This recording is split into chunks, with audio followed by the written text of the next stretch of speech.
Binigyan ng Showcause order ng Commission on Elections si senatorial candidate at Las Piñas Representative Camille Villar dahil sa posibleng vote buying. Sa video dumalo si Villar sa isang aktibidad sa Imus, Cavite kung saan may ipinamimigay umano mga premyo sa raffle.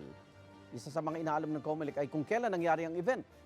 February 12, in-upload ang video, pasok sa campaign period na nagsimula noong February 11. Git naman ni Villar, February 9 pa nangyaring event, hindi pa simula ng campaign period. Tinanggi rin ni Villar ang mga aligasyon ng vote buying. Pinadala rin ng kampo ni Villar ang link sa post ng kumpanya ng kanilang pamilya na nag-imbita sa event sa petsang February 9. Bukod kay Villar, mayroon pang ibang binigyan ng Showcause order ng COMELEC. Nag-iingat po kami.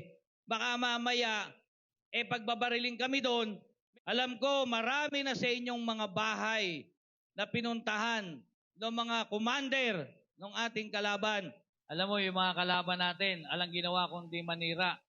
Sigurado, mga supot pa yan. Pakituli mo lang.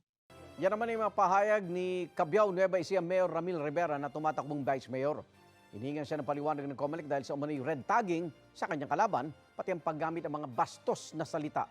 Tatlong araw din ang binigay kay Rivera para ipaliwanag kung bakit hindi siya dapat i-disqualify o kasuhan ng election offense. Sinusubukan pa namin kunin ang panig ni Rivera. Igan, mauna ka sa mga balita, mag-subscribe na sa GMA Integrated News sa YouTube para sa iba't ibang ulat sa ating bansa.